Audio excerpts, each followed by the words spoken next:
Hey, what's up? This is Darkbblue, aiming to enable everyone to enjoy games in depth. So I played several demos in the recent Steam Next Festa, and among them there are 3 games that I want to follow their future development. And let me show you their details in this video.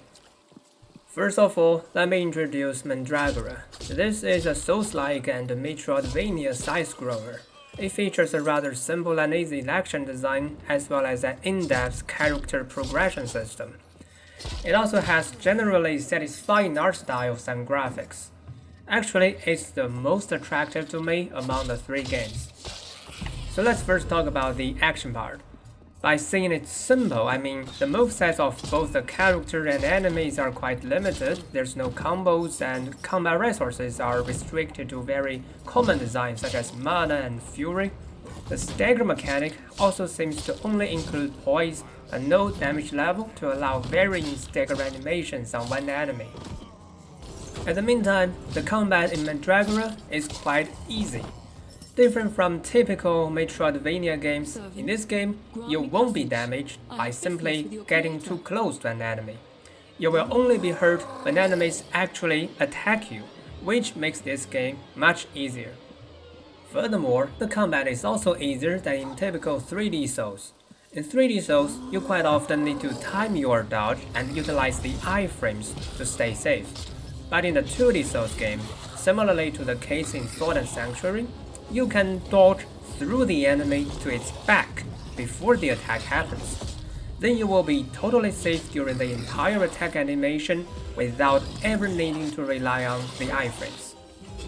I also noticed that the dodging can send me through a very long distance, able to cross even multiple enemies within one rolling.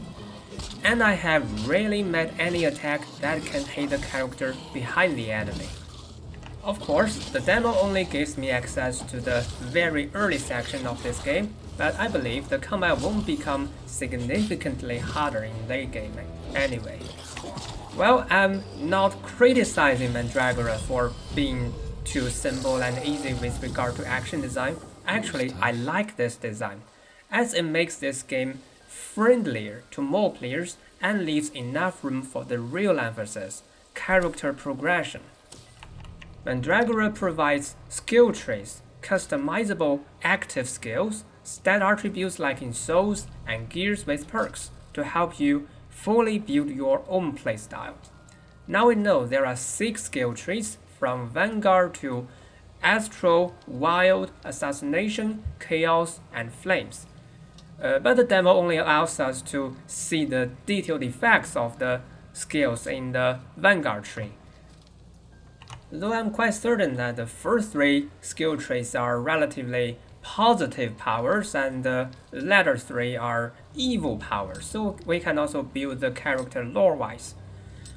It's also suggested in the devlogs that players are allowed and may be encouraged to invest into multiple skill trees. The customizable active skills also fall into the 6 types. You can equip up to 6 active skills at the same time. And notably, even the light attack is a skill, and the active skills are not restricted to a specific weapon type. So I have a feeling that in the future we'll be able to actually customize our movesets. But we still need more information from the devs to confirm it. The stat attributes are not directly invested into, but integrated in skill trees. Some nodes in the trees are special abilities, while the others are basic stats. It's the same design as in Sword and Sanctuary. At last we have gears. The devlogs show us some late game perks that might come with a gear. For example, they might give you bonus stats or work like changing weapon affinity. Well, the devs haven't really confirmed whether the gear progression will be closer to a looter game or a Souls game, but I have confirmed that even mini-bosses will not respawn for you to farm, so I tend to believe it'll be closer to a Souls game. You might need to farm for resources for crafting, but there's no need to grind for random attributes. In conclusion, Mandragora has presented its unique flavor in the demo.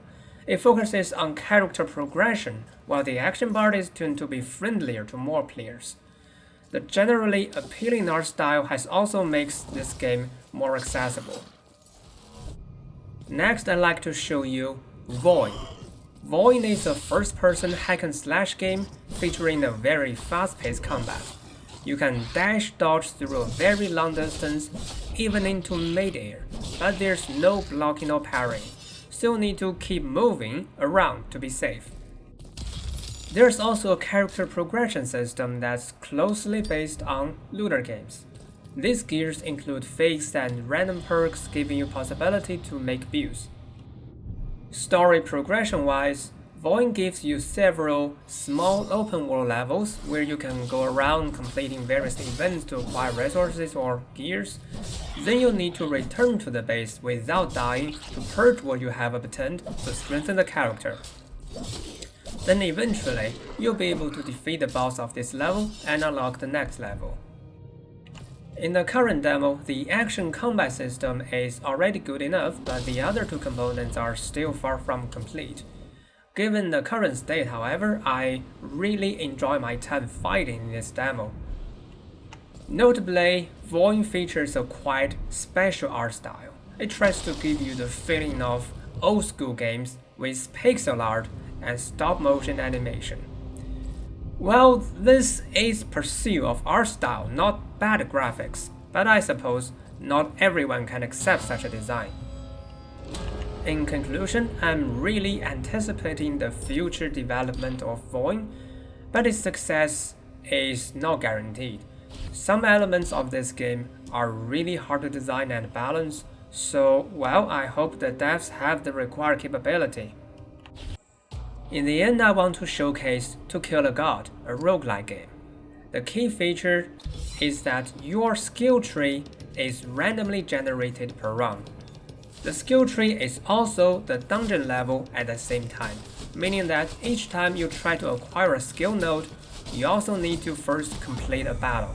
So, ideally, you will be using different skill synergies each round so that the experiences are quite diverse. I'm pretty interested in this random skill tree idea, but I don't think the current demo is fun to play. There's serious balancing issues and fatal bugs, and these skills don't really feel so diverse. If you want to join me into depth of games, remember to like and subscribe. Thanks for watching, see you around.